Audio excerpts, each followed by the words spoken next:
Oh, tes tes, dengar suaranya.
Tak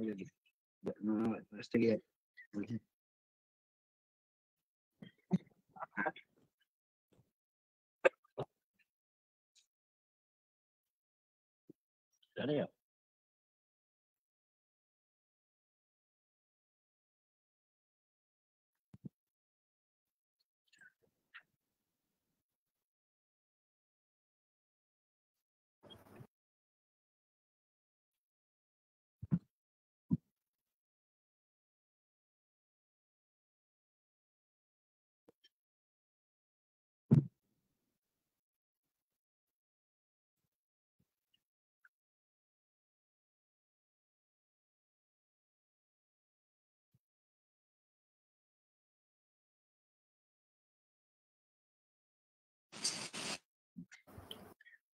Bismillahirrahmanirrahim. Assalamualaikum warahmatullahi wabarakatuh. Waalaikumsalam warahmatullahi taala wabarakatuh. Rabbil alamin. Wassalatu wassalamu ala asyrafil anbiya'i wal mursalin wa ala alihi wa sahbihi ajma'in. Qala rabbi shrah li sadri wa yassir li amri wa hlul 'uqdatam min lisani yafqahu qawli, amma ba'd. Alhamdulillah, syukur kehadrat Allah Subhanahu wa taala kerana dengan limpah dan kurnianya dapatlah kita berkumpul pada malam ni dalam kelas pertama pengajian fiqh, iaitu menggunakan kitab Safinatul Najah yang akan disampaikan oleh Al-Fadil Ustaz Abu Samah. Sebelum tu yang berbahagia guru kita lah Al-Fadil Ustaz Abu Samah Muhammad Hanafiah, yang juga merupakan ahli panel klinik hukum Jabatan Mufti Terengganu, yang dihormati barisan jawatan kuasa program, rakan kolaborasi dan serta para hadirin sahabat-sahabat peserta sekalian, insyaAllah. Jadi sebelum kita mulakan, selalunya kita buka majlis kita dengan ummul kitab Al-Fatihah.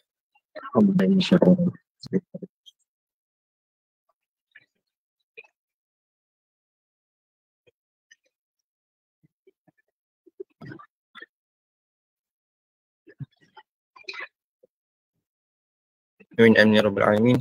InsyaAllah. Sebelum tu, untuk makluman kepada semua sahabat peserta, jika terdapat persoalan, dialukan untuk bertanya secara bertulis di chat, sama ada di Facebook atau Google Meet. Dan soalan itu akan dibaca 15 minit sebelum kelas selesai. Harap semua sahabat ambil maklum kerana ni, insyaAllah. InsyaAllah sahabat-sahabat boleh tajdid niat, readylah untuk catat setiap fawaid daripada guru dan jaga adab untuk menuntut ilmu, insyaAllah. Jadi tanpa melengahkan masa, majlis menyebut Al-Fadil Ustaz Abu Samah Muhammad Hanafiah untuk memulakan kelas pengajian. Falyatafaddal mashkura. Assalamualaikum warahmatullahi taala wabarakatuh. Bismillah wassalatu wassalamu ala Rasulillah wa ala alihi wa sahbihi wa man walah. Allahumma la sahla illa ma ja'altahu sahla wa anta taj'alul hazna idza syi'ta sahla. Allahumma ja'alna minas su'ada'il maqbulin wa la taj'alna minal ashqiya'il mardudin. Allahumma salli wa sallim wa barik ala sayyidina Muhammad wa ala alihi wa sahbihi ajma'in walhamdulillahi rabbil alamin, amma ba'd. Terima kasih kepada saudara moderator, pengacara majlis Hazim, saudara Hazim, pihak penganjur, seterusnya peserta muslimin muslimat yang dirahmati oleh Allah Subhanahu wa taala. Alhamdulillah, sama-sama kita memanjatkan kesyukuran kepada Allah Subhanahu wa taala kerana pada malam yang mulia ini Allah Subhanahu wa taala memberi kesempatan kepada kita untuk bersama-sama di dalam majlis ilmu. Majlis ilmu yang mana kita mengharapkan majlis ilmu yang kita adakan pada malam yang mulia ini diberkati oleh Allah Subhanahu wa taala. Muslimin muslimat yang dirahmati oleh Allah Subhanahu wa taala, sebelum daripada kita mula baca kitab yang kita akan baca nanti, ada beberapa perkara sebagai mukaddimah yang perlu ana kena sebut. Yang pertama, sebagaimana saudara moderator kita bagi tahu tadi, iaitu kita kena tajdidkan niat, kita kena perbaharukan niat. Jadi pentinglah niat dalam kita menuntut ilmu. Jadi kalaulah niat kita kerana Allah, pasti ada ganjarannya. Pasti ada ganjarannya dan kebaikannya. Orang yang menuntut ilmu kerana Allah, ada pertolongan daripada Allah Subhanahu wa taala dalam dia menuntut ilmu dan dalam beramal dengan ilmu yang dia perolehi. Kemudian yang pertama, yang keduanya, pengajian kita malam ni mungkin mengambil masa lebih kurang dalam 1.5 jam. Jadi sampai lebih kurang hampir pukul 11. Maka kita kena ingat pengorbanan kita, infak kita berinfak ataupun kita infak waktu kita dalam menuntut ilmu, pasti ada gantian yang Allah Ta'ala gantikan kepada kita di dunia dan di akhirat. Allah Subhanahu wa Ta'ala berfirman dalam Al-Quranul Karim, وَمَا تُنْفِقُوا مِنْ شَيْءٍ فَهُوَ يُخْلِفُ. Apa jua perkara, apa jua sesuatu yang kamu infak, yang kamu belanjakan pada jalan Allah Subhanahu wa Ta'ala, walaupun pada asalnya ayat ini berkait dengan harta yang diinfakkan, yang dibelanjakan pada jalan Allah, tetapi dalam perkataan وَمَا تُنْفِقُوا مِنْ شَيْءٍ umum. Apa jua yang kamu infak pada jalan Allah, maka Allah Subhanahu wa Ta'ala akan gantikan. Allah Ta'ala akan gantikan semua. Termasuklah waktu yang kita infak di dalam menuntut ilmu, Allah Ta'ala akan ganti semula di dunia. Yang Allah Subhanahu wa Ta'ala akan gantikan semula di negeri akhirat nanti. Itu sebagai mukadimah. Itu yang kedua. Yang ketiga, kitab yang kita akan bincang pada malam ini, nama dia adalah kitab Safinatun Najah. Kitab Safinatun Najah adalah sebuah kitab asas. Sebuah kitab asas dalam ilmu fiqh berdasarkan pandangan mazhab Imam Syafi'i. Kitab Safinatun Najah dikarang oleh seorang ulama yang berasal daripada negara Yaman, yang dikenali dengan Syekh Salim bin Abdillah bin Sumair Al-Hadrami Al-Syafi'i rahimahullah subhanahu wa ta'ala, yang mana beliau adalah mengarang beberapa buah kitab. Antaranya adalah kitab Safinatun Najah, yang mana kitab Safinatun Najah pada asalnya dikarang oleh beliau untuk pemula, bagi orang-orang yang mula-mula untuk belajar ilmu fiqh. Sebab itulah kita dapati dalam kitab Safinatun Najah, apa yang disebut dalam hal yang melibatkan hukum hakam solat adalah benda yang fardu ain. Jadi setiap orang Islam sama ada lelaki perempuan kena tahu perkara tersebut, melibatkan ibadat solat khususnya lah. Baik, Syekh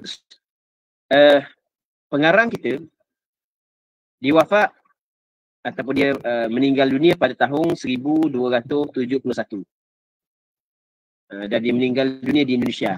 Dia asal orang Yaman, Hadramaut, atau dia meninggal di Indonesia. Dan buku dia ni sebenarnya berkat. Buku dia ni berkat. Apa maksud berkat? Banyak kebaikan. Kita tengok lagu mana berkat, apakah bukti berkat buku dia? Kita dapati ramai orang guna untuk belajar. Dan kalau kita tengok syarahan yang disyarahkan oleh ulama-ulama yang sebelum daripada ni dan yang masih lagi hidup, syarahan dia berpuluh-puluh syarahan dia. Terlalu banyak syarahan dia. Dan ulama-ulama baru yang kontemporari ni dari berbagai negara, masing-masing buat syarahan kepada kitab Safinatun Najah. Dan orang belajar di merasa tempat kita ni. Jadi itu menunjuk bahawasanya, alamat bahawasanya berkatnya kitab tentang Safinatun Najah. Walaupun kitab Safinatun Najah ni bukanlah sebuah kitab yang betul-betul lengkap. Maksudnya masih lagi ada perkara-perkara yang perlu disebut tetapi tidak disebut dalam kitab Safinatun Najah. Tetapi walaupun kitab ini bukanlah kitab yang betul-betul lengkap, tapi ramai ulama-ulama start lepas daripada mengarang kitab ni, sampai ke zaman kita ni, pakat belajar dan sebahagian daripada orang hafal kitab ni, dan antara kitab fiqh yang ana hafal sampai daripada awal sampai ke akhir adalah kitab Matan Safinatul Najah. Kenapa start daripada awal sampai ke akhir? Okey, itu sebagai mukadimah sebelum daripada kita masuk dalam pengajian kita pada malam ni. Okey, selagi yang kita dah sebut. Pengajian kitab yang kita akan guna, dia sebenarnya kitab, walaupun kitab matan, kitab asas. Dia kadang-kadang syarahan saat ni tu, dia ada beberapa cara lah. Ada beberapa cara. Yang pertama hanya untuk memahami isi kandungan sahaja. Maksud daripada kitab ni benda. Itu yang pertama. Yang kedua bukan hanya semata-mata untuk mengetahui maksud isi kandungan. Bahkan kita nak tahu juga apakah alasan. Dia kata lagu ni apakah alasan. Sama ada alasannya daripada Quran, ataupun daripada hadis, ataupun daripada qiyas, ataupun daripada alasan-alasan yang disebut oleh ulama fiqh. Atau lebih tinggi sikit daripada yang pertama. Yang pertama hanya sekadar untuk kita tahu sahaja. Benda kau maksud yang ingin disampaikan oleh pengarang kitab. Sekadar tu je. Itu yang pertama. Yang keduanya, hak lebih tinggi sikit, bukan setakat kita nak tahu apa hak yang disebut oleh pengarang, bukan kita nak tahu pula apakah alasan. Dia sebut lagu ni, apakah alasan ni? Dia sebut lagu ni, apa alasan ni? Itu lebih tinggi sikit daripada peringkat yang pertama. Yang kedua. Yang ketiga lebih tinggi lagi adalah bukan setakat kita datangkan alasan, bahkan kita datang pula pandangan-pandangan yang lain daripada pandangan yang disebut oleh pengarang kitab. Dan lebih tinggi lagi kita datang pula alasan-alasan apa yang disebut oleh pandangan yang lain. Okey, itu benda lebih tinggi lagi. Baik. Oleh kerana kitab Matan Safinatul Najah adalah kitab fiqh berdasarkan pandangan mazhab Imam Syafi'i, maka kita akan bincangkan berdasarkan pandangan mazhab Imam Syafi'i tanpa kita mendatangkan pandangan-pandangan yang lain, melainkan dalam situasi tertentu saja. Bukan kita baca kitab fiqh mazhab Imam Syafi'i, tapi dalam masa yang sama kita terjih pandangan selain daripada mazhab Imam Syafi'i. Jadi orang baca kitab mazhab Imam Syafi'i, tapi mendatangkan pandangan yang lain, menterjihkan pandangan yang lain. Sedangkan sebenarnya setiap mazhab ada sandaran dalil. Setiap mazhab ada sandaran dalil. Dan pandangan ni lebih kuat daripada pandangan ni dipanggil amrun nisbi sahaja. Maksudnya amrun nisbi, maksudnya bukanlah benda tu suatu benda yang boleh diputuskan secara yakin. Ulama mazhab Imam Syafi'i mereka berpegang kepada mazhab Imam Syafi'i kerana mereka pandangan mazhab Imam Syafi'i lebih kuat berbanding pandangan lain. Ulama mazhab lain berpegang kepada pandangan mereka kerana mereka berpandangan bahawasanya mazhab tersebut, pandangan yang dalam mazhab mereka itu adalah pandangan yang lebih kuat. Jadi kalau ada orang-orang baru yang mengajar kitab mazhab Imam Syafi'i, tiba-tiba mendatangkan pandangan yang lain dan mengatakan pandangan-pandangan yang lain sebenarnya kuat berbanding dengan pandangan mazhab Imam Syafi'i, sebenarnya dia hanya memilih pandangan tersebut. Tapi bukanlah bermakna pada hakikat apa yang dipilih itu kuat. Sebab kuat ni, rajih ni adalah amrun nisbi sahaja.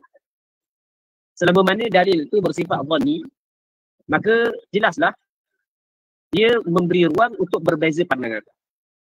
Okey. Kaedah yang kita akan guna dalam pengajian kali ini, yang pertama sekali, oleh kerana kitab yang kita baca ni kitab Arab. Kitab Arab yang kita baca, maka kita akan tempat-tempat tertentu kita akan i'rab. Maksudnya kita akan sebut bagaimanakah i'rab dia. Kenapa kau bagi baca gini, tapi kita akan sebut secara ringkas sahaja. Yang pertama, yang keduanya oleh kerana kitab yang kita akan guna ni kitab Arab, maka di sana ada ilmu yang dikenali sebagai ilmu saraf. Dengar molek tak? Dengar molek. Di sana ada ilmu yang dikenali dengan sebagai ilmu saraf. Ilmu yang melibatkan binaan kalimah itu sendiri. Mungkin dalam situasi tertentu, hal tertentu kita sebut. Tapi bukan kita sebut secara panjang. Dua. Yang ketiganya, mungkin kita akan sebut juga beberapa kaedah yang melibatkan ilmu balaghah. Sebagai contoh ilmu bayan. Sebab dia melibatkan ilmu kitab bahasa Arab. Kita guna kitab bahasa Arab, maka kena masuk juga benda-benda tu walaupun sedikit. Untuk betul-betul kita memahami kitab tersebut. Okey, yang ketiga. Yang keempatnya, kita akan cuba faham satu-satu kalimah. Kita akan faham satu-satu kalimah. Dan kita akan cuba faham bagaimanakah maksud daripada kalimah tersebut. Daripada ayat tersebut. Lepas tu kita akan sebutlah beberapa syarat-syarat penambahan kalau sekiranya perlu kita sebut. Jadi pendek kata, bacaan kali ini bukanlah bacaan kilat lah. Bukan sardan. Sardan ni maksud ni baca terus. Bukan. Dan bukan pengajian kilat. Tapi kita membaca kitab ni sebagaimana kita bertalaqi. Tetapi bertalaqi secara online. Supaya pengajian kita pada kali ini lebih banyak bermanfaat. Dan kita mengharapkan adalah daripada pengajian ini mungkin ada sebahagian daripada sahabat-sahabat kita yang mengikuti pengajian ini dapat mengajar pula pada pihak yang lain. Itu sebenarnya ilmu yang ada keberkatan yang bermanfaat. Ilmu yang tidak bermanfaat adalah tuang dia tidak dapat mengambil manfaat daripada ilmunya dan orang lain tidak dapat mengambil manfaat daripada dia. Ilmu yang tidak bermanfaat, Nabi SAW minta berlindung. Allahumma inni a'udzubika min ilmin la yanfa'. Ya Allah, aku berlindung kepadamu daripada ilmu yang tidak bermanfaat. Baik. Jadi, itulah faedah yang kita akan guna dalam pengajian kali ini. Ana akan guna kitab Arab. Ana tidak guna terjemahan. Ana ada bawa kitab. Malam ni ana ada bawa kitab. Tak jumpa cari kitab. Tapi sebenarnya kitab Safinatun Najah, alhamdulillah lah. Ana masih lagi ingat lah. Kitab Safinatun Najah walaupun ana hafal lama dah. Masa ana hafal tu lebih kurang masa umur 17 ataupun 18. Ana hafal lebih kurang tu lah. Umur 17, 18. Maksudnya sebelum daripada 20 rasanya ana hafal. Tapi lama dah ana nak ulang. Cuma ada juga pelajar-pelajar kita hafal. Lepas tu dia tasmik. Jadi kita dengar dari situ. Masih lagi kita boleh baca lah. Cuma kita akan Zul baca. Lepas tu ana akan ulang. Baik. Baca dulu.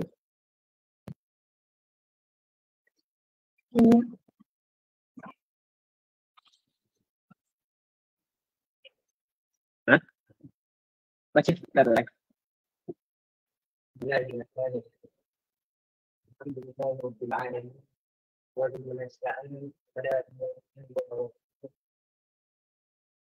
Bismillahirrahmanirrahim. Dengan nama Allah yang Maha Pemurah lagi Maha Mengasihani. Kita kalau kita tengok mana-mana kitab yang dikarang oleh ulama-ulama dulu dan ulama-ulama sekarang, mereka akan memulakan karangan mereka dengan Bismillahirrahmanirrahim.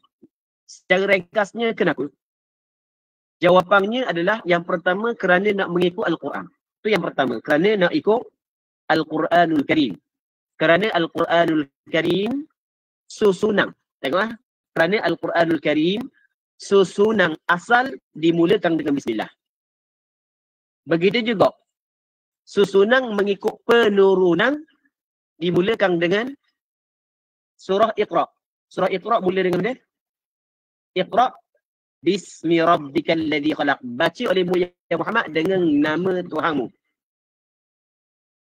Semua kita maklum bahawasanya Al-Quran susunan asal bermula dengan surah Al-Fatihah, Al-Baqarah, Al-Imran, itu susunan asal. Tetapi diturunkan kepada Rasulullah ayat mula-mula turun adalah 5 ayat yang awal daripada surah Iqra. Jadi yang mula-mula turun kepada Rasulullah dia Iqra bismi rabbikal ladzi khalaq. Baca oleh Muhammad dengan nama Tuhanmu. Jadi yang pertama, kerana nak mengikut Al-Quranul Karim. Yang keduanya adalah kerana nak mengikut perbuatan Nabi SAW. Nak mengikut mana? Perbuatan Rasulullah. Rasulullah SAW dalam surat-surat beliau, baginda akan tulis Bismillahirrahmanirrahim. Sebagai contoh, surat yang Rasulullah hantar kepada Raja Rom, Herakla. Raja Rom, Herakl. Rasulullah tulis kepada? Rasulullah suruh sahabat tulis Bismillahirrahmanirrahim. Min Muhammadin Abdillahi wa Rasulihi ila Herakla azimir Rom. Salamun ala man ittaba'al huda. Amma ba'd. Aslim tas'ad'uka bidi'ayatil Islam. Aslim taslam yu'tikallahu ajraka marratain. Itu surat yang Rasulullah tulis hantar ke Raja Rom. Mula-mula benda Bismillahirrahmanirrahim. Tengok surat Rasul mula dengan benda dengan Bismillahirrahmanirrahim. Begitu juga sebagai contoh ketika perjanjian Hudaibiyah. Perjanjian Hudaibiyah yang mana dalam perjanjian tersebut Rasul tulis Bismillahirrahmanirrahim. Maka Suhail dia kata jangan tulis gitu sebab kami tak tahu Ar-Rahman. Ini saya ringkas lah.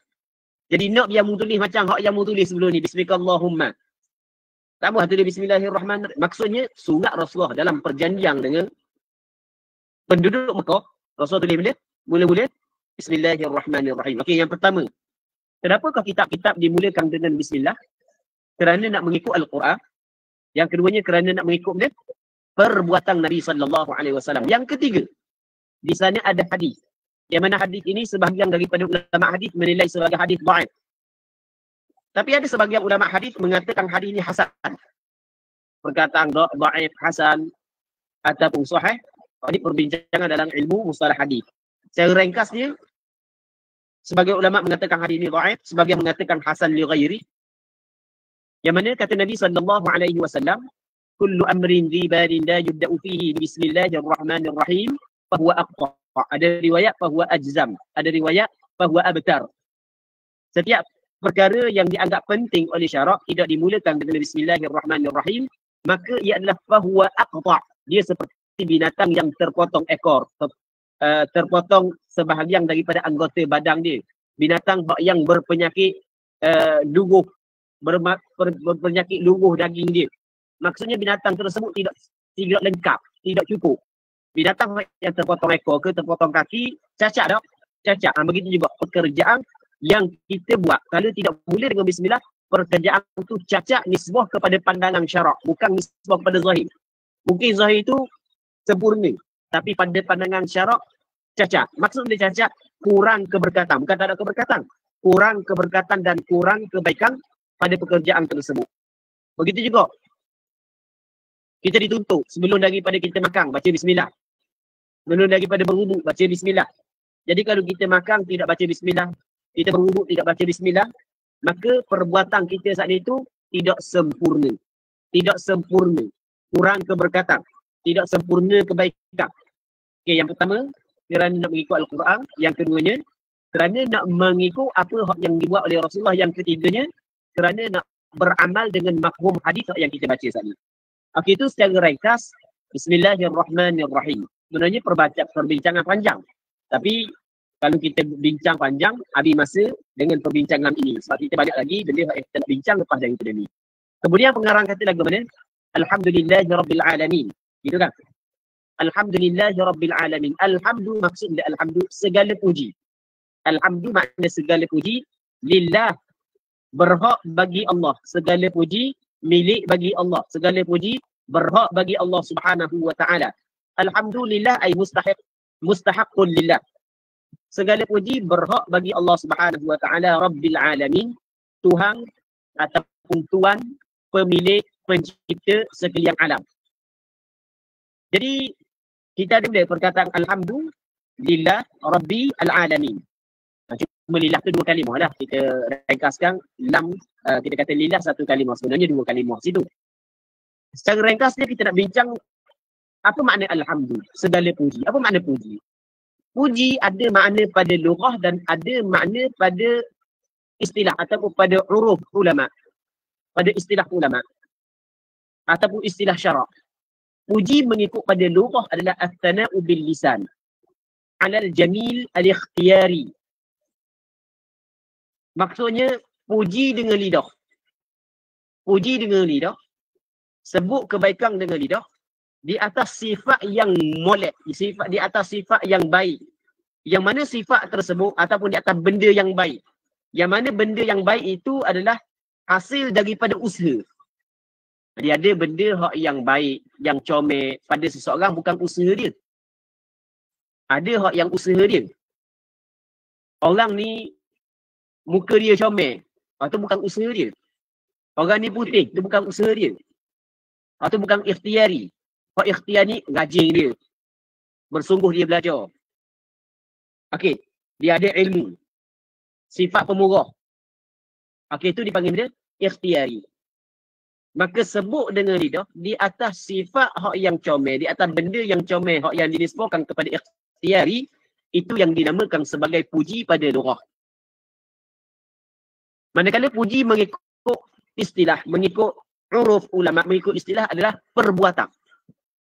Sama ada perbuatan saat itu melibatkan perkataan ataupun perbuatan yang menceritakan bahawa kita memuliakan orang yang memberi nikmat kepada kita ataupun kepada orang lain. Ketika seseorang itu memberi nikmat kepada seorang yang lain, maka kita melakukan suatu perbuatan yang menunjuk bahawa kita memuliakan dia, itu yang dinamakan sebagai puji mengikut istilah ulama. Baik. Jadi segala puji, segala kebaikan, segala kesempurnaan adalah berhak bagi Allah Subhanahu wa taala. Allah Taala Rabbil Alamin, Tuan sekalian alam. Apa maksud sekalian alam? Sekalian alam ni maksudnya al-alamin, sekalian alam. Perkataan al-alamin dia adalah jamak daripada alam. Apa maksud jamak? Lafaz yang menunjuk di atas banyak. Maksudnya cakap mudah lah.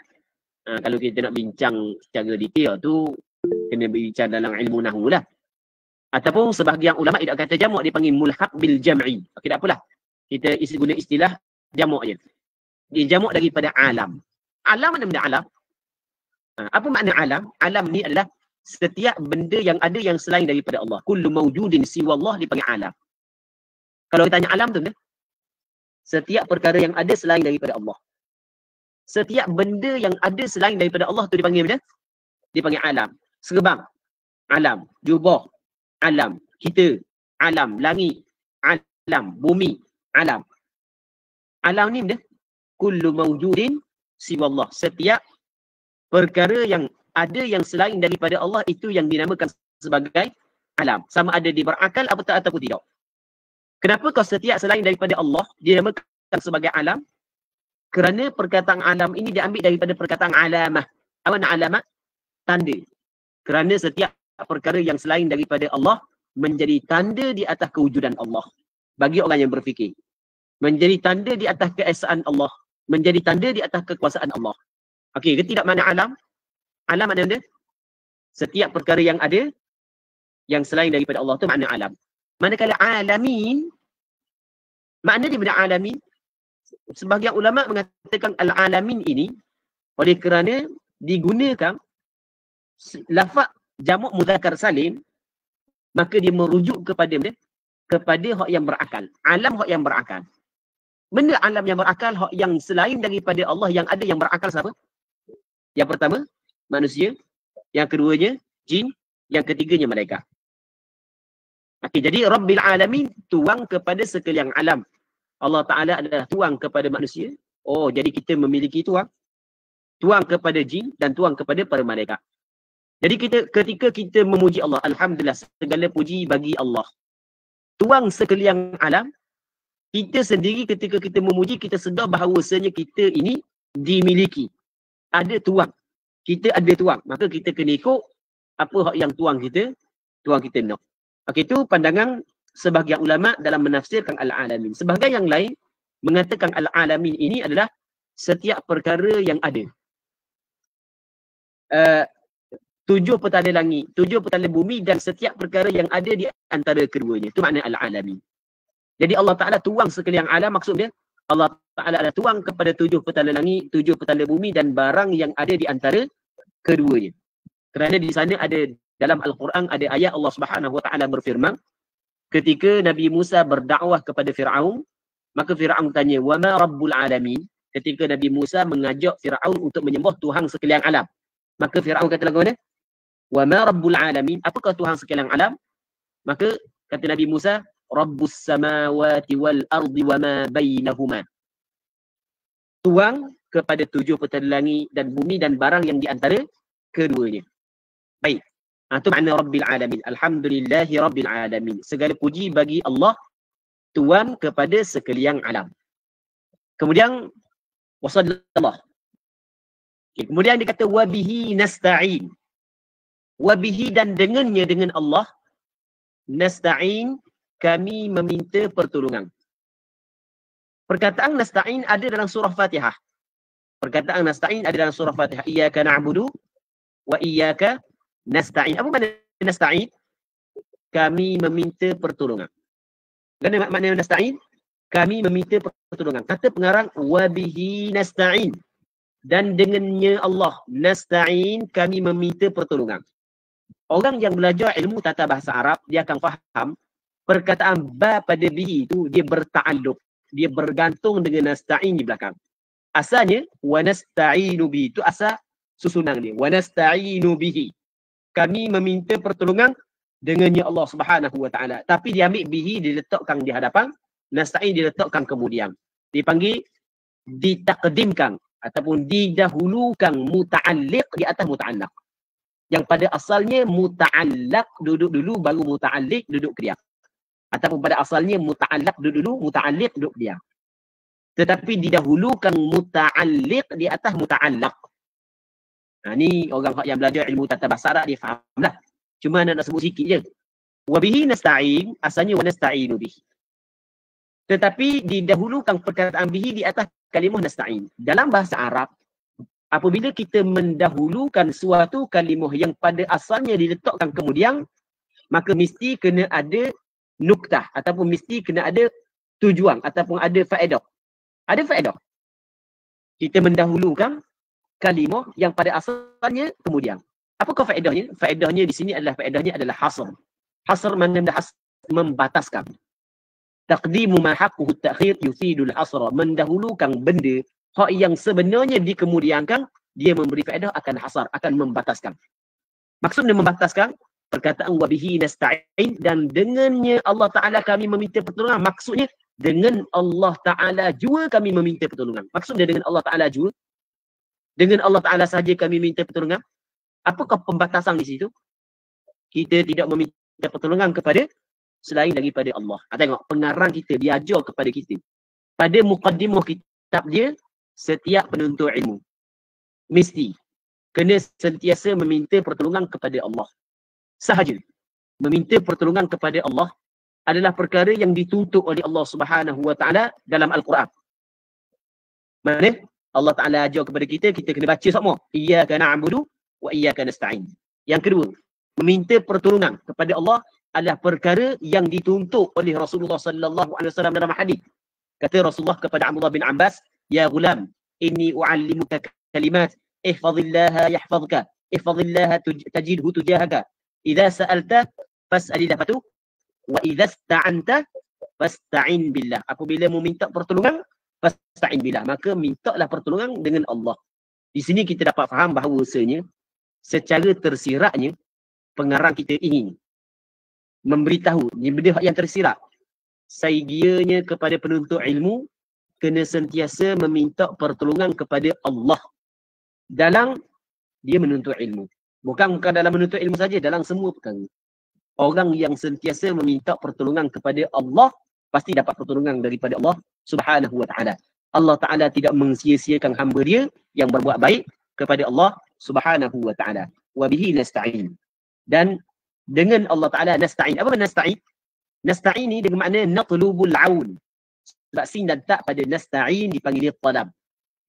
Dan dengan Allah Ta'ala sahaja, tidak kepada yang lain, kami meminta pertolongan. Kemudian kata dia, wasallallahu wa bihi nasta'inu ala umuri dunya wad din. Dan dengan Allah Ta'ala juga kami meminta pertolongan atas umur segala urusan dunia, wad din dan agama. Segala urusan dunia, segala urusan agama, kita minta pertolongan dengan Allah Ta'ala sahaja. Kita minta pertolongan dengan makhluk, makhluk lemah seperti kita. Jadi kita kena minta pertolongan kepada Allah dalam urusan dunia. Perkataan dunia di bahasa Arab, dunia ni dia diambil daripada perkataan dunu. Dunu ni dekat. Dunia ni benda yang dekat dengan kita. Ni benda yang dekat dengan kita ni panggil dunia. Manakala hak yang lepas daripada ni dipanggil benda akhirat. Hak jauh sikit dengan kita. Wadin dan agama. Agama ni benda agama. Agama ni adalah hukum hakam yang Allah Ta'ala telah syariatkan melalui lidah Nabi. Itu makna agama. Apa makna agama? agama ni adalah hukum hakam yang Allah Ta'ala syariatkan kepada kita melalui lidah Nabi SAW. Itu makna agama. Kalau kita tanya agama, benda agama. Agama yang Nabi bawa, maksud benda agama yang Nabi bawa? Hukum hakam yang Allah Ta'ala telah syariatkan, yang Allah Ta'ala telah tetapkan kepada hamba-hambanya melalui lidah Nabi SAW. Itu yang dinamakan sebagai agama. Dalam urusan dunia, dalam urusan agama, kepada Allah Ta'ala sahaja kita meminta pertolongan. Atu wabihi nasta'inu ala umurid dunya wad din.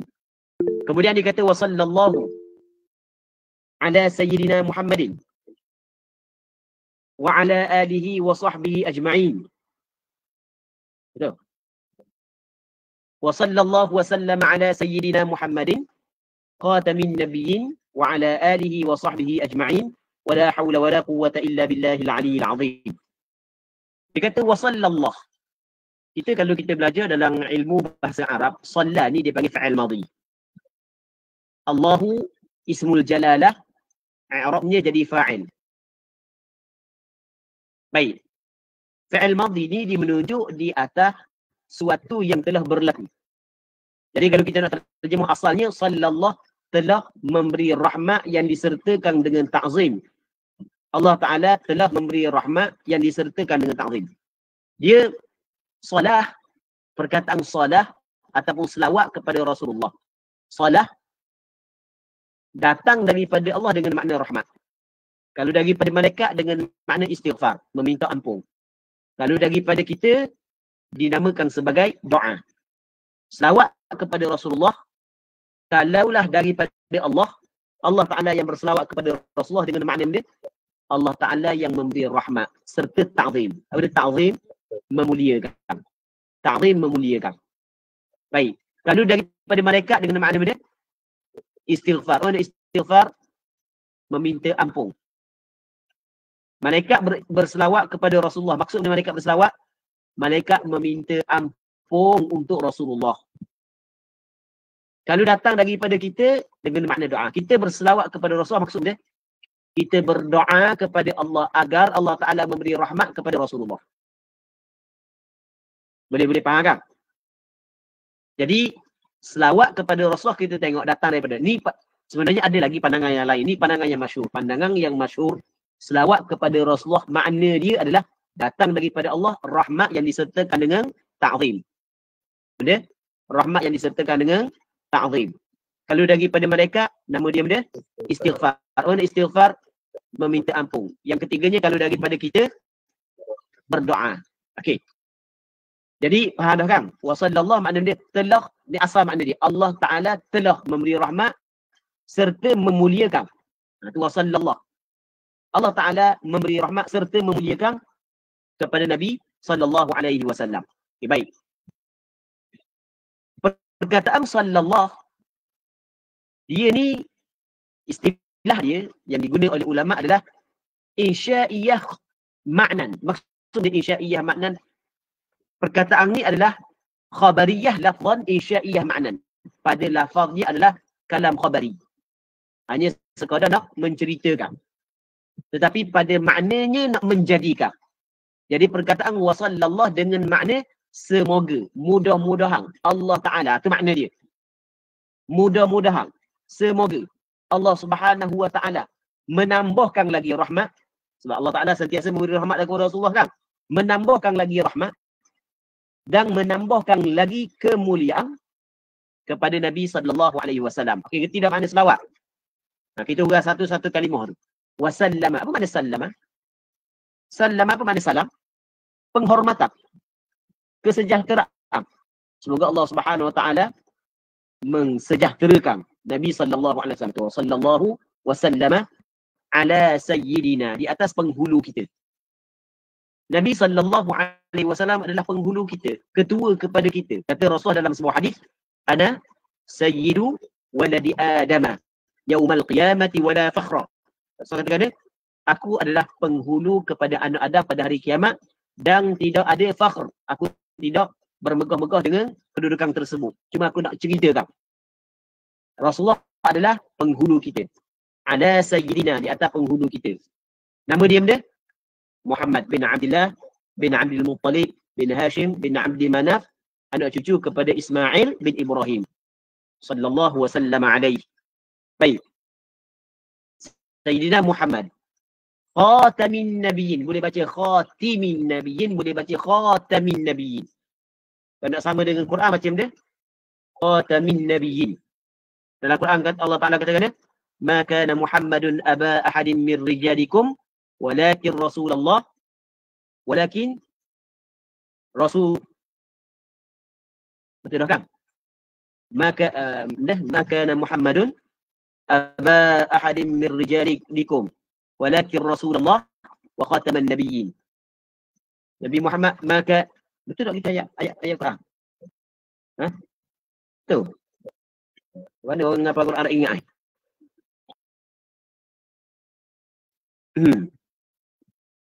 Maka Muhammadun, betul tak?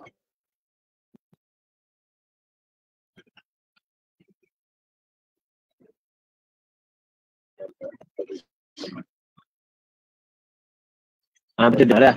Ma kana Muhammadun aba ahadin min rijalikum walakin Rasulullah wa khataman nabiyyin. Tidak adalah Muhammad itu bapa kepada seorang daripada lelaki di kalangan kamu, tetapi dia adalah Rasulullah dan kesudahan para nabi.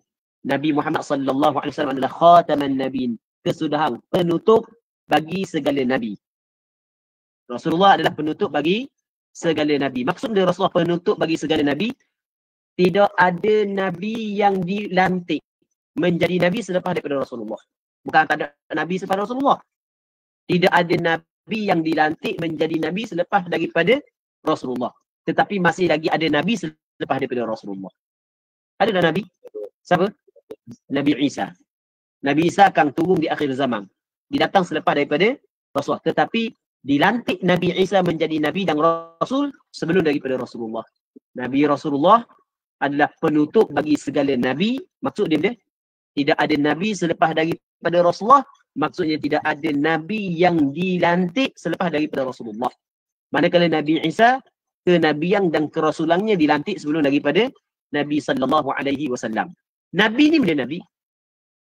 Ada nabiyyin. Apa makna nabiyyin? Adalah perkataan jamak daripada nabiyun. Nabi dia ambil daripada perkataan naba. Naba berita. Dalam Quran Allah Taala katakan, amma yatasaalun anin naba'il azim. Amma, tentang apakah yatasaalun, saling mereka itu bertanya, anin naba'il azim, daripada naba, berita yang besar. Jadi Nabi adalah orang yang diberikan wahyu kepadanya. Seorang yang diberikan wahyu kepadanya. Itu makna Nabi. Jadi Rasulullah adalah penutup kepada orang-orang yang diberi wahyu. Maksudnya selepas daripada Rasulullah, tidak ada lagi orang yang diberi wahyu. Selepas daripada Nabi Muhammad sallallahu alaihi wasallam. Ilham tu bab lain. Tidak ada lagi yang diberi wahyu sebagaimana diberi wahyukan kepada Nabi selepas daripada Nabi Muhammad sallallahu alaihi wasallam. Okey, tu khataman nabiyyin. Patu wa ala alihi, dan atas dia keluarganya. Selawat dan salam atas Nabi Muhammad dan atas keluarganya. Perkataan keluarga Rasulullah ni ulama membahagikan kepada dua. Yang pertamanya pada maqam zakah, yang keduanya pada maqam doa. Pada maqam zakah adalah merujuk kepada Banu Hashim dan Banu Muttalib. Pada maqam zakah merujuk kepada Banu Hashim dan Banu Al-Muttalib. Berdasarkan kepada hadis yang dikeluarkan oleh Imam Bukhari, tak silap ingat dalam kitab sahih beliau, daripada Jubair bin Mut'im, yang mana satu ketika Rasul bagi harta ghanimah kepada Banu Muttalib dengan Banu Hashim. Rasul tidak bagi kepada Banu Naufal dan Banu Abdi Syams.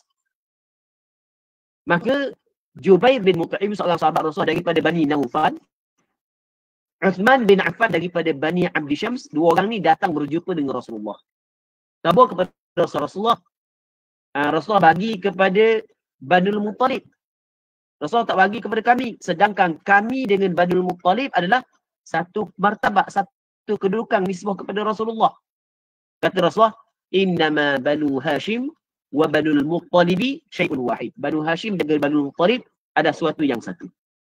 Okey, kita nak faham lagi gini. Rasulullah Muhammad bin Abdullah bin Abdul Muttalib bin Hashim bin Abdi Manaf. Abdi Manaf ni moyang Rasulullah. Abdul Manaf dia ada 4 orang anak lelaki. Yang pertamanya Abdul Syams, Naufal, Hashim, Muttalib. Berapa orang? 4. Yang pertama dia Abdul Syams, yang keduanya Naufal, yang ketiganya Hashim, yang keempat Muttalib. Naufal anak cucu dia nama dia Banu Naufal. Abdul Syams anak cucu dia nama Bani Abdi Syams. Muttalib anak cucu dia nama Bani Muttalib. Hashim anak cucu dia nama Banu Hashim. Rasulullah daripada Banu mana? Banu Hashim. Jadi sekarang ni Banu Muttalib keluarga Rasulullah. Maksudnya anak beranak Rasulullah kan?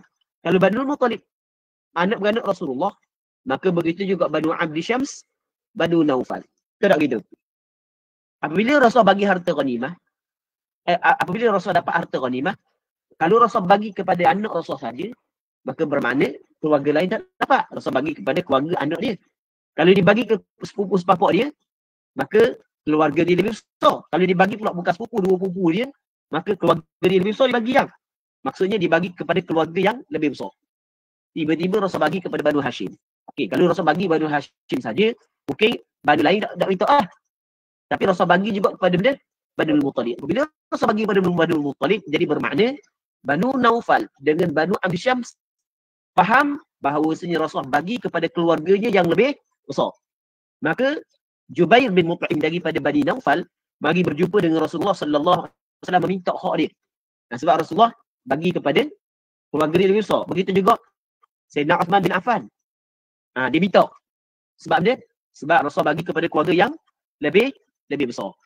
Maka kata Rasulullah, Banu Hashim dan Banu Muttalib adalah suatu yang satu. Faham lagi? Jadi kata ulama, keluarga Rasulullah pada maqam zakat merujuk kepada Banu Hashim dan Banu Muttalib. Selesai. Tapi pada maqam zakah merujuk kepada benda setiap orang Islam. Selesai. Pada maqam doa setiap orang Islam. Sebab al dengan makna atba' pengikut. Pengikut Rasulullah adalah setiap orang Islam. Baik, itu makna keluarga. Yang seterusnya wasahbi dan segala sahabat Nabi sallallahu alaihi wasallam. Sahabat ni adalah orang yang sempat berjumpa dengan Rasulullah ketika hidup Rasulullah, berimang dengan Rasulullah dan mati dalam keadaan berimang. Baik. Wa sallallahu wasallam ala sayyidina Muhammadin wa ala alihi wa sahbihi ajma'in. Patu wala haula wala quwwata illa billahil aliyyil azim. Tengok pengarang kata wala haula, wala dan tidak. Haula makna dia tidak ada daya. Maksudnya daya tidak ada berpaling, itu makna daya. Tidak ada daya untuk meninggalkan maksiat. Maksudnya tidak ada daya, tidak mampu untuk berpaling daripada maksiat. Tidak mampu nak tinggal maksiat. Tidak ada daya untuk meninggalkan maksiat. Maksudnya la haula, tidak mampu untuk berpaling daripada maksiat. Wala quwwata, dan tidak ada kekuatan untuk mengerjakan ketaatan. Okey, kita boleh. Apa makna la haula wala quwwata illa billah? La haula, tidak ada daya. Maksudnya tidak ada daya, tidak mampu untuk berpaling daripada maksiat. Allah, maksiat sesuai dengan nafsu. Nak tinggal maksiat kita tidak mampu. Wala quwwata, dan tidak ada kekuatan untuk mengerjakan ketaatan. Illa billah. Apa makna illa billah? Melainkan dengan taufik dan pertolongan daripada Allah.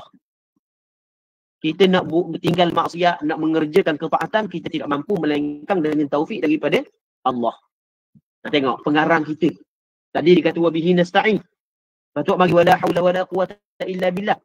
Ini ajar kepada kita, penuntut ilmu ni mesti kena kuat hubungan dia dengan Allah Subhanahu wa taala. Mesti.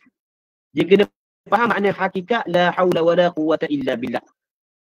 Kita kena faham hakikat la haula wala quwwata illa billah. Kita tidak ada daya untuk meninggalkan maksiat. Kita tidak ada kekuatan untuk mengerjakan ketaatan melainkan dengan pertolongan daripada Allah. Maka pohonglah pertolongan daripada Allah. Melainkan dengan taufik daripada Allah. Pohonglah taufik daripada Allah Subhanahu wa taala tu illa billah. Melainkan dengan Allah. Al-Ali. Apa makna Al-Ali? Yang maha tinggi. Al-Azim, yang maha besar. Allah Ta'ala maha tinggi, maha besar. Baik. Maha tinggi dan maha besar kedudukan Allah Subhanahu wa taala itu sendiri. Baik. Itu maksud wala haula wala quwwata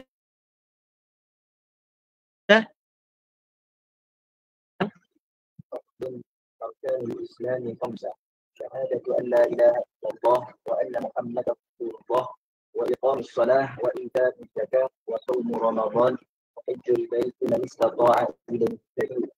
Dikata faslun. Kita ada perkataan kitab, kita ada perkataan bab, kita ada perkataan fasal, kita ada perkataan masalah, kita ada perkataan far'un, kita ada perkataan benda lagi tambih dalam kitab. Itu perkataan-perkataan yang digunakan kitab. Kita ada bab, ada fasal, ada masalah, ada far'un. Faslun ni makna benda? Faslun ni adalah nama kepada perhimpunan permasalahan-permasalahan tertentu. Nama kepada perhimpunan kepada permasalahan-permasalahan tertentu. Maksudnya di bawah fasal ada permasalahan-permasalahan. Itu cakap mudah. Di bawah fasal ada permasalahan-permasalahan. Itu cakap mudah lah. Tak payah panjang-panjang lah. Okay, faslun. Katanya arkanul Islam. Pengarang kita sebelum daripada dia masuk dalam perbincangan berkenaan dengan fiqh, dia sebut dulu yang berkait dengan akidah. Yang berkait dengan rukun Islam dan yang berkait dengan rukun iman. Okey. Jadi kita kena faham molek. Mungkin sebahagian besar daripada kita faham dah tentang rukun iman, tentang rukun Islam. Dan kita yakinlah peserta kita yang mengikut pengajian pada malam ni tahu dah lah rukun Islam, rukun iman, boleh dah hurah sikit-sikit. Cuma insya-Allah kita akan hurah satu persatu secara ringkas agar lebih lagi kita faham bagi orang yang belum lagi sempurna kefahaman dia tentang rukun Islam dan rukun iman. Baik.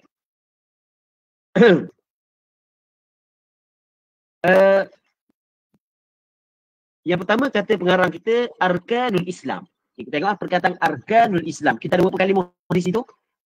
Ada dua kalimah. Yang pertamanya kalimah arkan, yang keduanya kalimah Islam. Arkan adalah perkataan jamak daripada mufrad dia bila ruknun. Rukun tu dipanggil mufrad. Rukun satu rukun. Arkan rukun. Okey. Kemudian kita kena faham apa makna rukun.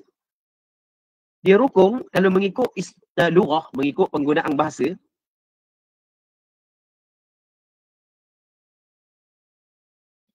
rukun mengikut penggunaan bahasa adalah janibu syai'al aqwa. Sudut sesuatu yang paling kuat itu dinamakan rukun. Kita ada bangunan sebagai contoh. Mana sudut yang paling kuat? Sudut yang paling kuat di dalam bangunan tersebut, dalam rumah ke, apa jua benda, sudut yang paling kuat itu yang dinamakan sebagai benda, sebagai rukun. Rukun ni adalah janibu syai'al aqwa. Baik. Kemudian manakala rukun yang makna rukun pada istilah ulama. Rukun mengikut istilah ulama adalah juz'ul mahiyah. Juz'ul mahiyah. Juz'u daripada hakikat benda. Juz'u bagi hakikat benda. Yang mana tidak terjadi hakikat itu melainkan dengan juz'u tersebut. Kita kata rukun solat. Takbiratul ihram. Baca Fatihah. Qiyam. Rakaat. Iktidal. Rakaat iktidal tu dipanggil juzuk bagi sembahyang. Rukun ni juzuk bagi benda. Boleh faham tak? Itu makna rukun. Rukun ni benda juzuk bagi benda. Itu dipanggil juz'ul mahiyah. Juzuk bagi hakikat sesuatu. Itu makna rukun. Jadi pendek kata, apabila kata rukun Islam ada 5, maksudnya juzuk bagi hakikat Islam yang tidak tercapai Islam melainkan dengannya ada berapa perkara? Ada 5 perkara. Okay. Yang pertama arkan, yang kedua ialah Islam. Islam makna dia Islam. Islam ni makna dia kita patuh kepada hukum yang Allah Subhanahu Wa Taala tetapkan kepada kita. Patuh kepada hukum yang Allah Subhanahu Wa Taala tetapkan kepada kita. Cuma masalah Islam ni lebih kepada perbuatan zahir. Lebih kepada mana? Perbuatan zahir. Baik. Jadi pendek kata, juzu-juzu bagi hakikat kepatuhan kita kepada Allah Ta'ala, kepada agama yang tidak terjadi kepatuhan tersebut melainkan dengan benda ni ada berapa perkara? Ada 5. Nah, itu maksud arkan al-Islam khamsah. Rukun Islam ada 5. Yang pertamanya adalah syahadatu an la ilaha illallah wa anna Muhammadar Rasulullah. Itu yang pertama. Syahadah. Apa makna syahadah? Penyaksian. Okey, apa makna penyaksian? Penyaksian di sini dengan makna meyakini. Penyaksian di sini dengan makna dia? Meyakini. Yakin. Itu makna penyaksian. Penyaksian dengan makna dia? Yakin. Bahawa tidak ada Tuhan melainkan Allah. Tidak ada Tuhan yang disembah dengan sebenar-benarnya melainkan Allah Subhanahu Wa Taala. Yakin bahawa tidak ada Tuhan yang disembah dengan sebenar-benarnya melainkan Allah. Kalimah la ilaha illallah dinamakan juga sebagai kalimah ikhlas. Kita kena yakin tak ada Tuhan melainkan Allah. Kalimah la ilaha illallah dinamakan sebagai kalimah apa? Kalimah ikhlas. Baik, tidak ada Tuhan yang disembah dengan sebenar-benarnya melainkan Allah Subhanahu Wa Taala. Jadi kita kena yakin. Jadi apabila kita yakin tak ada Tuhan yang disembah dengan sebenar-benarnya melainkan Allah, maka kita kena ikhlaskan ibadat kita hanya kepada Allah Ta'ala. Maksudnya, kita kena ikhlaskan ibadat kita hanya kepada Allah Subhanahu Wa Ta'ala. Kemudian, syahadatu an la ilaha illallah, lepas tu, wa anna Muhammadar Rasulullah. Dan bahawa Muhammad dia, Muhammad bin Abdullah, bin Abdul Muttalib, bin Hashim, bin Abdi Manaf, bin Qusay, bin Kilab, sehingga kepada bin Ismail bin Ibrahim.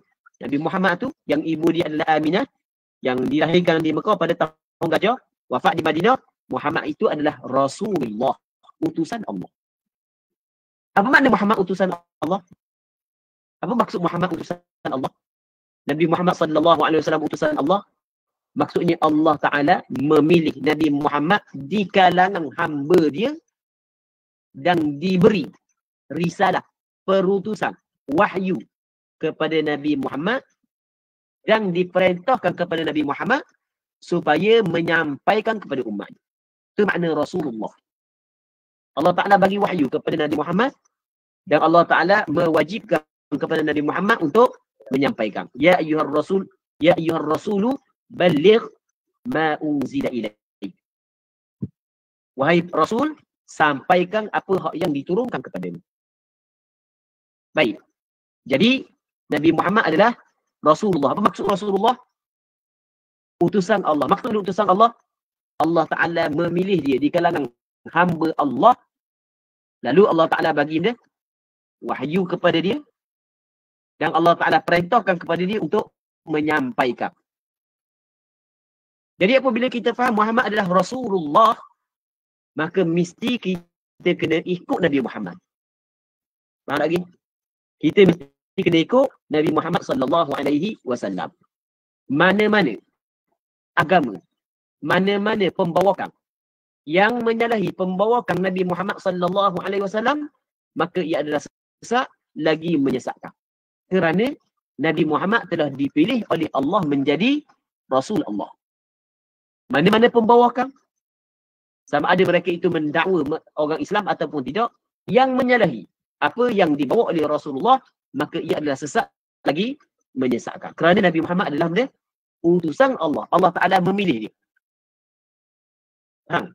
Para alim ulama, mereka tidak menciptakan syariat. Mereka tidak menciptakan syariat. Bahkan mereka menzahirkan apa yang diturunkan kepada Rasulullah. Apa yang datang daripada Allah dan Rasul. Mereka menzahirkan. Mereka menjelaskan. Mereka menyatakan. Sebab itulah kita kena faham, tugasan para ulama menjelaskan. Menyatakan. Para ulama tidak boleh mereka-rekakan hukum. Mereka-rekakan hukum itu adalah sah. Para ulama ia tidak boleh benda mereka-rekakan hukum. Para ulama hanya benda menzahirkan, menyatakan dan menjelaskan apa hak yang diturunkan kepada Rasulullah sallallahu alaihi wasallam, apa yang diturunkan kepada Nabi sallallahu alaihi wasallam. Cuma ada benda hak yang diturunkan kepada Rasulullah boleh difahami kepada beberapa maksud. Maka berlakulah khilaf dalam menjelaskan maksud apa hak yang diturunkan kepada Rasulullah. Boleh faham kan? Kemudian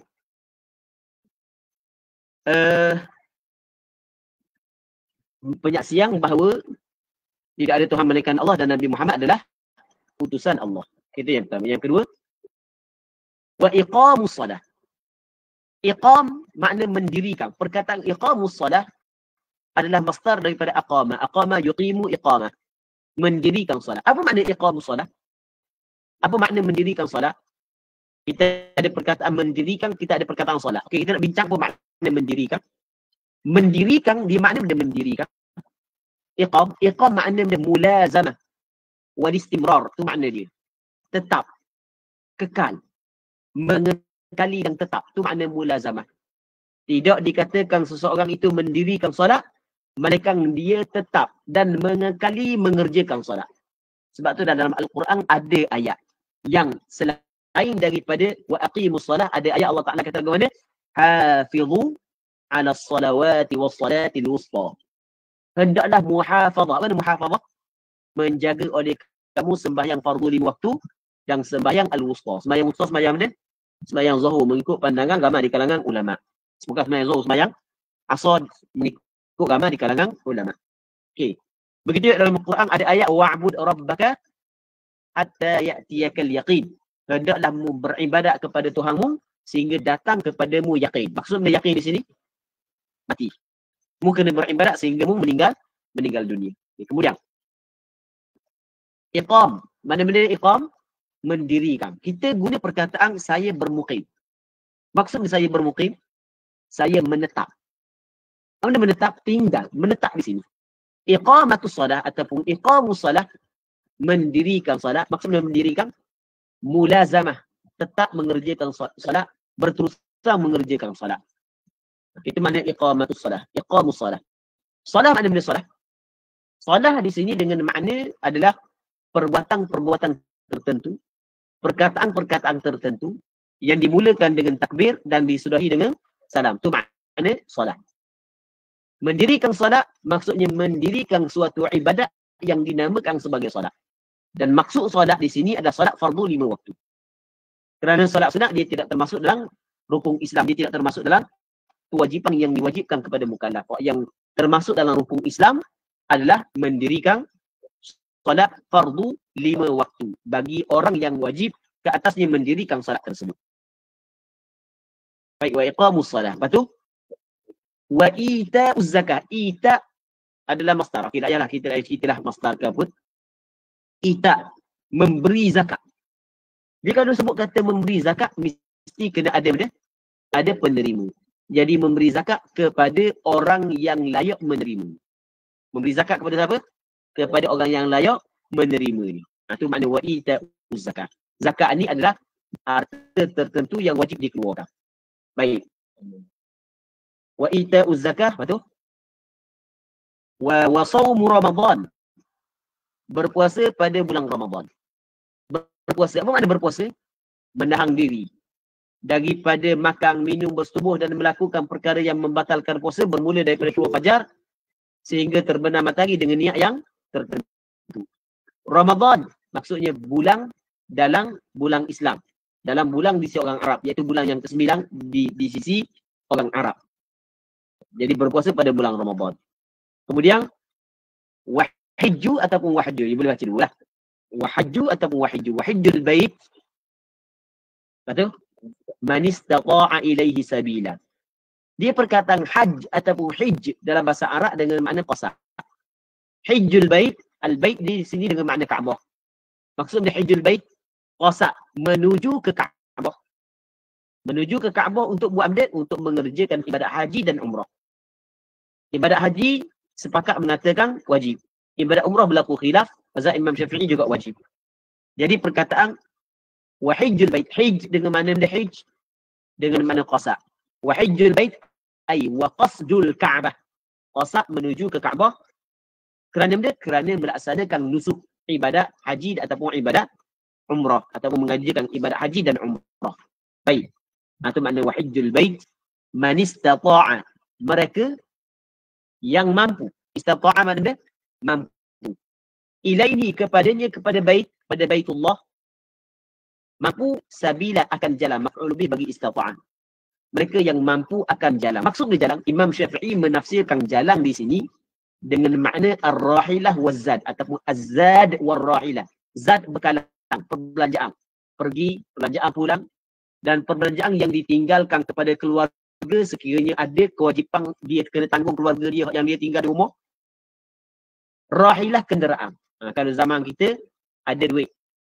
Lepas tu ada kesihatan, boleh kita pergi. Kita sihat, lepas tu ada duit. Kalau zaman kita. Lepas tu kemudian faslun arkanul iman sittah. Rukun-rukun iman. Rukun tadi kita cerita dah. Rukun makna dia juzuk mahiyah yang tidak terjadi mahiyah tersebut melainkan dengan juzuk itu. Okay, juzuk bagi mahiyah yang tidak terjadi mahiyah. Mahiyah makna dia hakikat. Juzuk bagi hakikat yang tidak terjadi hakikat itu melainkan dengan juzuk ini. Itu makna rukun. Iman makna benda iman. Iman asal makna pada lughah makna at-tasdiq, kepercayaan. Membenarkan. Itu makna iman. Iman membenarkan. Iman mengikut istilah ulama adalah membenarkan setiap perkara yang didatangkan oleh Nabi sallallahu alaihi wasallam. At-tasdiqu bi kulli ma jaa bihi Nabi sallallahu alaihi wasallam. Membenarkan setiap perkara yang didatangkan oleh Nabi. Itu makna iman. Jadi pendek kata, juzuk-juzuk yang juzuk-juzuk kepercayaan, juzuk-juzuk membenarkan, juzuk-juzuk mengaku, menerima apa yang dibawa oleh Nabi sallallahu alaihi wasallam yang tidak terjadi penerimaan itu, pengakuan itu, kepercayaan itu melainkan dengannya ada berapa? Ada 6. Maksud arkanul imani sittah. Rukun-rukun iman itu ada 6. Yang pertama dia antu'mina billahi, bahawa beriman dengan Allah. Maksud dia beriman dengan Allah? Apa maksud? Beriman dengan Allah. Beriman dengan Allah yang pertama, beriman dengan kewujudan Allah. Kita percaya adanya Allah, esanya Allah. Percaya dengan benda? Adanya Allah, esanya Allah. Allah Ta'ala sahaja yang berhak untuk dikerjakan ibadat kepadanya. Allah Ta'ala sahaja yang layak untuk disembah dan diabdikan kepadanya. Lepas tu bersifat dengan segala sifat kamalat, maha suci daripada kekurangan. Itu mudah je. Beriman kepada Allah, beriman dengan kewujudan Allah, keesaan Allah. Lepas tu Allah Ta'ala sahaja yang layak untuk diibadatkan. Lepas tu bersifat dengan segala sifat kamalat. Apa dia sifat kamalat? Sifat kesempurnaan. Maha suci daripada naqais. Apa makna naqais? Segala kekurangan. Tu makna beriman kepada Allah. Antu binabillahi wa malaikati, beriman kepada para malaikat. Malaikah jamak daripada malak. Malak seorang malaikat. Malaikah ramai. Kita kena beriman kepada malaikat. Maksud dia percaya kepada malaikat? Percaya dengan adanya malaikat. Percaya benda? Dengan adanya malaikat. Makhluk Allah Ta'ala. Dua. Adanya malaikat, makhluk. Apa makna makhluk? Ciptaan Allah. Tidak lelaki, tidak perempuan. Dia tidak makan, tidak minum. Dia sentiasa buat benda yang Allah Ta'ala suruh dan dia tinggal apa yang Allah Ta'ala larang. La ya'sunallaha ma amarahum wa yaf'aluna ma yu'marun. La ya'sunallah, mereka itu tidak derhaka kepada Allah. Ma amarahum, setiap apa yang Allah Ta'ala perintah kepada mereka. Wa yaf'aluna ma yu'marun, dan dia buat segala apa yang disuruh. Yang Allah Ta'ala suruh, dia buat belaka. Itu malaikat. Malaikat diciptakan daripada cahaya. Malaikat adalah makhluk Allah Ta'ala yang paling ramai. Wa ma ya'lamu junuda rabbika illa hu. Tidak mengetahui tentera-tentera Tuhanmu malaikat Allah Ta'ala. Dalam sebuah hadis kata Nabi sallallahu alaihi wasallam, sesungguhnya aku melihat benda yang kamu tidak lihat. Allah Ta'ala bagi kepada Rasulullah benda yang Allah Ta'ala tidak bagi kepada orang lain. Dalam sebuah hadis kata Rasul, aku melihat benda yang kamu tidak lihat. Dan aku dengar benda yang kamu tak dengar. Kata Rasulullah, inni ara ma la tarawun wa asma'u ma la tasma'un. Aku melihat, aku nampak benda yang kamu tak nampak. Dan aku dengar benda yang kamu tak dengar. Rasulullah kata lagu tu. Lepas tu kata Rasulullah sallallahu alaihi wasallam, attatis sama' wa huqqalaha an ta'id. Maksud dia, berbunyi langit. Langit berbunyi. Seluas-luas langit, sebesar-besar langit, bunyi langit. Bersuara langit, bunyi kungat-kungat langit. Kalau cakap kita begitu lah. Kita kalau duduk atas ramah-ramah ni, dapat. Kalau rumah kayu, dia akan bunyi ya. Gitulah maksudnya. Attatis sama' wa huqqalaha an ta'id. Dan memang selayaknya langit berbunyi. Sebab dia kata Rasulullah, ma fiha mawdi'u arba'in asabi'. Tidak ada pada langit 4 jari. Tidak ada 4 jari, ruang 4 jari. Illa wa malakun wadi'un jabhatahu sajidan lillah. Malaikat ada malaikat yang meletakkan dahinya sujud kepada Allah Subhanahu wa taala. Malaikat terlalu ramah. Makhluk Allah Taala yang paling ramah adalah para malaikat. Ramai mana? Allah Taala yang lebih mengetahui. Jadi kita kena beriman yang pertama kepada Allah, yang kedua kepada malaikat. Beriman dengan adanya malaikat, makhluk Allah, tidak lelaki dan tidak perempuan. Dia buat benda yang Allah Ta'ala suruh dan tinggal benda yang Allah Ta'ala larang. Diciptakan daripada cahaya. Makhluk Allah Ta'ala yang paling ramai. Cuma,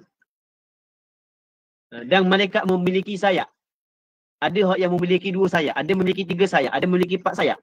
Dan malaikat ada sebahagian diberi tugas-tugas tertentu. Malaikat Jibril diberi tugas untuk menurunkan wahyu. Malaikat Jibril, Mikail diberi tugas untuk menurunkan hujan. Israfil diberi tugas untuk meniupkan sangkakala. Malakul maut ataupun Israel mencabut nyawa. Munkar, Nakir menyoal orang dalam kubur. Itu tugasan-tugasan yang diberikan kepada sebahagian daripada malaikat. Di sana malaikat ada menanggung arash. Ada malaikat rahmat, ada malaikat adab. Macam-macam malaikat ada. Makhluk Allah Ta'ala yang paling ramai. Kita kena percaya. Lepas tu, wa malaikati wa kutubi, dan segala kitabnya. Kitab Allah. Maksudnya segala kitab yang Allah Ta'ala turunkan kepada sebahagian daripada Rasul. Kitab tersebut adalah kalam Allah Ta'ala yang qadim. Banyak mana Allah Ta'ala lebih mengetahui. Antaranya adalah Al-Quran, Injil, Taurah, Zabur. Quran diturunkan kepada Nabi Muhammad. Taurah diturunkan kepada Nabi Allah Musa. Injil diturunkan kepada Nabi Allah Isa. Zabur diturunkan kepada Nabi Allah Daud. Dan di sana ada suhuf yang diturunkan kepada Nabi Allah Ibrahim. Suhuf yang diturunkan kepada Nabi Allah Musa. Dan suhuf yang diturunkan kepada Nabi-Nabi yang lain. Kita kena percaya. Kitab Allah. Maksudnya di sana Allah Ta'ala menurunkan kitab. Kalamnya yang qadim. Allah Ta'ala turunkan kepada sebahagian daripada Rasulnya. Atau wa kutubi. Lepas tu, wa rusulihi. Rusul. Dan kita kena percaya kepada segala Rasulnya Allah. Segala Rasul. Rasul Allah ramah. Banyak mana? Allah Ta'ala lebih mengetahui. Minhum man qasasna alaika wa minhum man lam naqsus alaik. Allah Ta'ala sebut dalam Quran. Sebahagian daripada mereka itu kami cerita kepadamu ya Muhammad, dan sebahagian yang lain kami tidak cerita kepadamu ya Muhammad. Jadi Rasul Allah Ta'ala terlalu ramai. Banyak Rasul Allah Subhanahu wa Ta'ala. Bilangan dia ramai mana? Allah Ta'ala lebih mengetahui. Baik.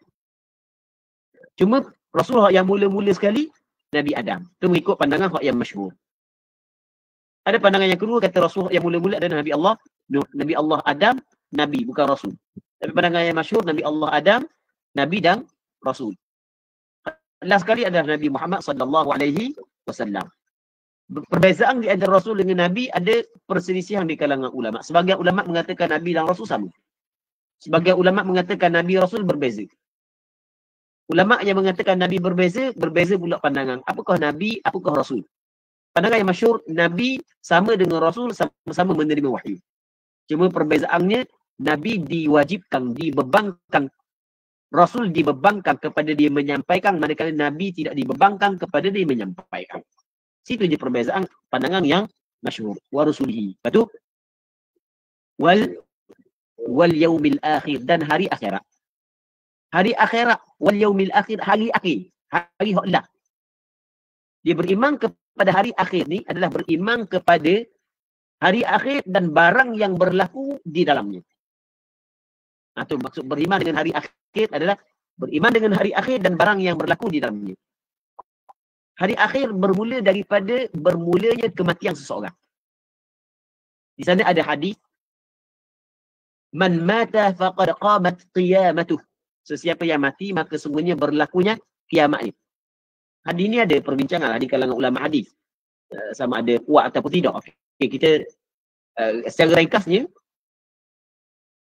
sebahagian ulama mengatakan permulaan hari akhir adalah bermulanya daripada kematian seorang. Apabila seorang itu mati, maka berlaku dah kiamat bagi dia. Penghujungnya adalah penghujungnya di akhirat nanti. Baik. Jadi mungkin dia percaya kepada hari akhir dan benda yang berlaku selepas daripada tersebut. Benda yang berlaku di dalam hari akhir. Termasuklah bangkit daripada kubur. Termasuklah dihisab. Termasuklah ganjaran pahala. Dosa. Termasuklah titiang sirat. Termasuklah syurga. Neraka. Itu termasuk dalam dia. Dalam beriman kepada hari akhir. Kemudian, wabil qadari khairihi wa syarrihi, dan beriman dengan qadar. Baik dan buruknya. Perkataan qadar, kalau sebut perkataan qadar, dia masuk qada. Kalau sebut qada, masuk qadar. Tapi kalau sebut dua-dua, maka qada dengan satu makna, qadar dengan satu makna yang lain. Sama juga Islam dengan iman. Kalau sebut kata Islam, masuk rukun Islam dan rukun iman dalam ni. Tapi kalau sebut iman, masuk rukun Islam dan rukun iman dalam ni. Tapi kalau sebut dua-dua, Islam dan iman, maka Islam dengan satu makna, iman dengan makna yang berbeza. Nah, dalam kaedah yang biasa disebut, idza jatama'a iftaraqa wa idza iftaraqa ijtama'a. Apabila berhimpun, maka makna dia berbeza. Kalau dia disebut secara berasingan, maka dia berhimpun, makna dia jadi sama. Qada dan qadar secara ringkasnya adalah dia kembali kepada tiga sifat Allah Ta'ala. Yang pertamanya qudrat, yang keduanya iradat, yang ketiganya ilmu. Kembali kepada apa sifat? Tiga sifat. Yang pertama benda qudrat, yang keduanya benda iradat, yang ketiganya benda ilmu. Maksud dia, Allah Ta'ala telah mengetahui pada azali. Perhati molek. Allah Ta'ala telah mengetahui pada azali benda yang akan berlaku. Semua benda yang akan berlaku, Allah Ta'ala telah mengetahui pada azali. Dan Allah Ta'ala berkehendak. Dan Allah Ta'ala yang menjadikan sama ada buruk ataupun baik. Sama ada baik ataupun buruk. Itu maksudnya wabil qadari khairihi wa syarrihi. Setiap benda yang berlaku, Allah Ta'ala telah mengetahui pada azali. Dan Allah Ta'ala berkehendak, serta Allah Ta'ala yang menciptakan perkara tersebut. Allah Ta'ala yang mengadakan perkara tersebut. Itu maksud beriman dengan qada dan qadar. Tapi beriman dengan qada dan qadar bukanlah membawa kepada jabriyah ataupun jabariyah. Membawa kepada kita terpaksa. Tak. Allah Ta'ala bagi kepada benda kita ikhtiar dan usaha. Jadi kita kena percaya bahawasanya ketetapan sama ada baik ataupun buruk, semuanya datang daripada Allah Subhanahu wa Ta'ala. Itu maksud wabil qadari khairihi wa syarrihi. Lepas tu, minallahi ta'ala, daripada Allah Subhanahu wa Ta'ala. Wa makna la ilaha illallah, dan makna la ilaha illallah. Makna la ilaha illallah, makna dia. La ilaha illallah, makna dia. Wa makna la ilaha illallah, la ma'buda bihaqqin fil wujudi illallah. Itu makna la ilaha illallah. Makna la ilaha illallah, tidak ada Tuhan melainkan Allah. Apa makna tidak ada Tuhan melainkan Allah? Ilah makna benda. Ilah ni dengan makna ma'bud. Itu makna ilah. Ilah dengan makna dia ma'bud. Tuhan makna dia apa? Makna dia ma'bud. Apa makna ma'bud? Yang disembah. Tidak ada Tuhan, maksudnya tidak ada yang disembah. Oleh kerana yang disembah ni dia ada yang disembah secara hak dan yang disembah secara batil. Ada yang disembah secara hak, ada yang disembah secara batil. Allah Ta'ala sebut dalam Quran, "Dzalika bi anna Allaha huwal haq." Demikian itu bahawasanya Allah Ta'ala ialah yang sebenar. Wa anna ma yad'una min dunihil batil. Dan bahawasanya apa hak yang mereka itu seru, mereka itu sembah selain daripada Allah, semuanya palsu. Jadi Allah Ta'ala hak yang sebenar, hak selain daripada Allah adalah palsu. Jadi oleh kerana yang disembah tu ada hak yang disembah dengan sebenar, ada yang disembah dengan palsu. Allah Ta'ala yang disembah dengan sebenar, maka la ilaha illallah maksudnya tidak ada yang disembah dengan sebenar melainkan Allah. Hanyalah Allah Ta'ala sahaja yang disembah dengan sebenar. Manakala yang disembah selain daripada Allah, semuanya semuanya palsu. Baik, itu maksud wa ma'na la ilaha illallah la ma'budu bihaqqin fil wujudi illallah. Di dalam kewujudan ini tidak ada yang disembah dengan sebenar dalam kewujudan ini melainkan Allah. Kenapa dia tafsir makna la ilaha illallah? Kerana la ilaha illallah termasuk dalam rukun Islam. Termasuk dalam rukun Islam. Baik. Jadi untuk malam ni kita berhenti sini dulu. Allah Subhanahu wa ta'ala a'la wa a'lam. Sallallahu ala sayyidina Muhammad wa ala alihi wa sahbihi ajma'in. Alhamdulillahi rabbil alamin.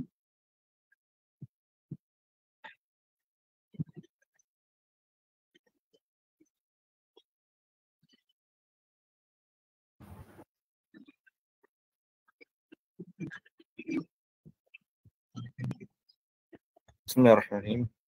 Baik. Alhamdulillah. Terima kasih kepada Al-Fadil Ustaz Abu Samah atas penerangan dan perbahasan tentang kita lah, insyaAllah pada hari ini. Kita tengok kepada keadaannya, tak ada soalan lagi, tak tahu, insyaAllah. Jadi Alhamdulillah, diharapkan sahabat-sahabat semua dapat mengambil Allah SWT dapat mengambil semua input penting yang disampaikan oleh Ustaz dan diamalkan untuk kehidupan kita, insyaAllah. Wallahu alam, kita boleh kelas kita akan bersambung pula malam esok pada jam yang sama 9.30 hingga pukul 11, insyaAllah. Wallahu alam, setakat itu sahaja kita tangguh majlis kita dengan tasbih, kafarah dan suratul asr. Subhanallahumma bihamdika asyhadu an la ilaha illa anta astaghfiruka wa atubu ilaik.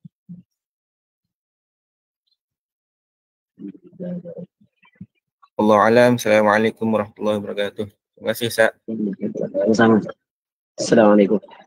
Waalaikumsalam.